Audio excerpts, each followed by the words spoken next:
নমস্কার শ্রোতা বন্ধুরা, আমি এসে গেছি আমার ভক্তিমূলক গল্পের ঝাঁপি নিয়ে। বাগেশ্বর সরকারের গল্প, মন দিয়ে শুনবেন। নমস্কার। জয় বাবা বাগেশ্বর, জয় বাবা বাগেশ্বর, জয় বাবা। গুরু কৃপা হি কেবলম, গুরু কৃপা হি কেবলম, গুরু কৃপা হি কেবলম। আহেলি প্রায় সব সময় টিভির পর্দায় ভগবত চ্যানেলগুলো দেখতে ভালোবাসে। বেশ কয়েক বছর আগে একজন কম বয়সের বক্তার মুখে রামকথা শোনে। এত ভালো লাগে যে মনে হয় ওই বক্তার মুখের কথাই শুধু শোনে। তখন খুবই কম টিভিতে দেখা যেত। নিজের কোনো নামের প্রচার নেই, ধামের নামেই প্রচার, বাগেশ্বর ধাম সরকার। কথার মধ্যে কোনো জটিলতা নেই, সহজ সরল ভাব খুব সহজেই মনকে আকৃষ্ট করে। অদ্ভুত তার ক্ষমতা। তিনি মহাবীরের সেবক। বংশ পরম্পরাতে তিনি এই শক্তির অধিকারী, তিনি বলেন। কিন্তু ঈশ্বরীয় সব লক্ষণ তার শরীরে বিদ্যমান। বর্তমানে সারা বিশ্বে তার সন্তান, কারণ তিনি গুরুদেব। তিনি সকলের মনের কথা জানতে পারেন। শুধু তাই নয়, না কোনো প্রশ্ন করেই বংশ পরিচয়, মনের সকল কথা বলে দিতে পারেন। রোগ ব্যাধি আদি যে কোনো সমস্যা বলে দিতে পারেন, তার সমাধানও করে দেন। তিনি সম্পূর্ণ নির্লোভ, এতটুকু লোভ তার নেই। প্রায় 50,000 তার শিষ্য দেশে বিদেশে, আরও বেশি হতে পারে, আন্দাজ মতো লিখলাম। সকলের মনে প্রশ্ন, কে ইনি? কে এসেছেন জগৎ মঙ্গলের কাজ নিয়ে? তার একটাই স্বপ্ন, জগতের মঙ্গল। সব ঘুমিয়ে পড়া মানুষের ঘুম ভাঙাতে এসেছেন পৃথিবীতে। সব ভুলতে বসেছে নিজেদের সংস্কৃতি, দেশে বিদেশে থেকে পশ্চিমী কালচারকে নিজের করে নিচ্ছে। আর যারা ভয়ে ভয়ে বাঁচে, তাদের ভয় ভাঙাতে এসেছেন। তিনি বলেছেন, আমি এসে গেছি, আমার সাহারা নিয়ে ভয়কে জয় করো, নিজেদের ধর্মকে জাগাও, হারিয়ে যেতে দিও না। কাউকে ঢুকে পড়ার সুযোগ করে দিও না, নিজেই নিজেদের কবর খুঁড়ো না। জাগো মানব জাগো, আমি হাত বাড়িয়েছি, আমার হাত ধরো, উঠে দাঁড়াও, আর পেছন ফিরে দেখো না। শাশ্বত সনাতন ধর্মে আর আঁচ আসতে দিও না। তোমাদের নিজেদের সম্পত্তি নিজেরাই রক্ষা করো।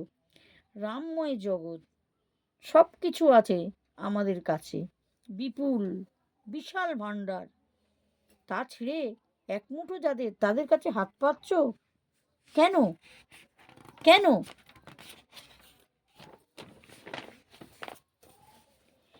মধ্যপ্রদেশে, তার ভেতরে ছাতারপুর জেলা, সেই জেলাতে প্রত্যন্ত এক গ্রাম, তার নাম গড়া। সেই স্থান পাহাড় পুকুর প্রকৃতির সৌন্দর্যে সাজানো। 333 বছর আগে এক শ্মশানের সন্নিকট এক সাধু বাবা মহাবীর হনুমানের সাধনা করতেন, যেটা ভাগেশ্বর সরকার। হনুমান তো 4 যুগের অমর। হনুমানজির সাথে সাক্ষাৎ করতেন শোনা যায়। এই হনুমানজি হরিদ্বারের কোনো এক জায়গায় বাগেশ্বর নামে পূজিত হন। তিনি গড়া গাঁওতে থাকা সাধু বাবার তপস্যায় সন্তুষ্ট হয়ে নিজেই একটা বটবৃক্ষ দুভাগ হয়ে স্বয়ম্ভু হয়ে আবির্ভূত হন। সাধু বাবার শরীর যখন শান্ত হয়ে যায়, তার শিষ্য এই তপস্থলী দেখাশোনা করেন। তিনি গৃহ পরিত্যাগ করে ওখানেই এক আটচালা বানিয়ে থাকতেন। সেখানে একটা শিব মন্দির আর মহাবীর একাই থাকতেন। কোনো রকম লৌকিক সুযোগ সুবিধে ছিল না। খাবার জলেরও সেই রকম কোনো ব্যবস্থা ছিল না। ইলেকট্রিক, সে তো স্বপ্ন। কেরোসিন ব্যবস্থা, যাই হোক, সেই দাদাগুরু এই কারণেই বললাম, যার সম্বন্ধে এই গল্প লেখা, তারই দাদাগুরু, অর্থাৎ ঠাকুরদা। তিনি অসীম শক্তির অধিকারী। কারো কোনো কিছু হারিয়ে গেলে বা কিছু না বলে নিয়ে গেলে, তিনি সেই আর্জি নিয়ে ওনার কাছে গেলে উনি সম্পূর্ণভাবে বলে দিতে পারতেন, বা কারো কিছু অসুখ বিসুখ করলে মহাবীরের কৃপায় উনি সম্পূর্ণরূপে সুস্থ করে দিতেন। তখন তো এত মিডিয়া ছিল না, এত খবরের চ্যানেলও ছিল না যে চিরুনি তল্লাশি জানিয়ে সব খবর সামনে আনবে। তাই আশেপাশে যারা বসবাস করত তারাই শুধু জানতো। তিনি আগে সংসারী ছিলেন। ওনার গুরু দেহ ছেড়ে চলে যাওয়ার পর উনি বাগেশ্বর মন্দিরে পাকাপাকিভাবে ছিলেন, আর সংসারে ফিরে যাননি।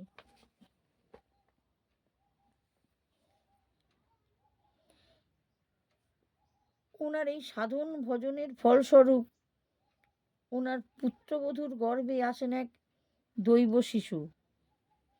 যখন উনি গর্ভে ছিলেন তখন ওনার মা গণপতি দেবতার স্বপ্নে দেখা দিতেন। কোনো স্বাভাবিক শিশু উনি নন। অবশেষে সেই শুভ লগ্ন এলো 1998 4 জুলাই। সেই দেব শিশু ভূমিষ্ঠ হলো ধরাতে। ভাবতে অবাক লাগছে, তাই না? এই কলিকালে যখন চারিদিকে অবিশ্বাস আর হিংসা ছড়িয়ে পড়ছে, মনে হয় এটা কি সত্যি? হ্যাঁ, 100% সত্যি। তিনি অত্যন্ত দরিদ্র পরিবারে জন্মালেন। এমনই অভাব যে দিনান্তে খাবার জোটে না, মর্মান্তিক পরিস্থিতি। বাবা কিছুই কর্ম করেন না। আরও 2 ভাই বোন হলো। তখন ওই বাবা অর্থাৎ ধীরেন্দ্রকৃষ্ণ গর্গ খুব ছোট। তখন থেকেই যজমানের বাড়ি বাড়ি পুজো করে বেড়াতেন। উচ্চকোটি ব্রাহ্মণ সন্তান তো ছিলেনই, তাই পুজো করে যা চাল আটা পেতেন, কিছু খুচরো টাকা, তাই দিয়েই সংসার চালানোর চেষ্টা করতেন। মার বাড়িতে মোষ পুষেছিলেন, সেই দুধ বিক্রি করতেন। এতই অভাব যে রাতে লম্ফ জ্বালাবে সেটুকু কেরোসিনও ঘরে থাকতো না। এত অভাবের মাঝেও মা ছেলে মেয়েদের শিক্ষা দিতেন, সব অবস্থাতেই মুখে হাসি বজায় রাখতেন, আর নিত্য রামচরিতমানস পাঠ করতেন। প্রতিদিন সন্ধেবেলায় মা সামনে বসে থাকতেন, ছেলে রামচরিতমানস পাঠ করত। ওইটুকু সময় লম্ফ জ্বালা হতো।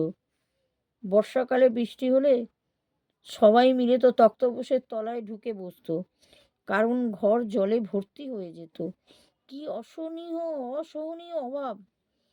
কোনো উৎসব পড়লে, যেমন দেওয়ালি, আরও নানান 17 তেওহার, সকলের বাড়ি কত রকম খাবার হতো, কিন্তু বাবার ঘরে কিছুই থাকতো না যে হবে।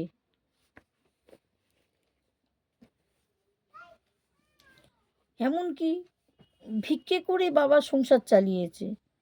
আর খুব খিদে পেলে 1 প্যাকেট পার্লেজি বিস্কুট খেয়ে, জল খেয়ে দিন কাটিয়েছে। পরার মতন 2টো পোশাকও ছিল না যে পাল্টে পরবে। যেটা পরে থাকতো সেটাই রাতে কেচে মেলে দিত। যা শুকনো বা আধশুকনো সেটাই আবার পরে স্কুলে যেত। ধন্যবাদ, আজকে এই পর্যন্ত। আবার আগামীকাল আপনাদের কিছু জানাবো। দয়া করে বেল আইকনটি ক্লিক করে দেবেন, লাইক করবেন, সাবস্ক্রাইব করে দেবেন। ধন্যবাদ।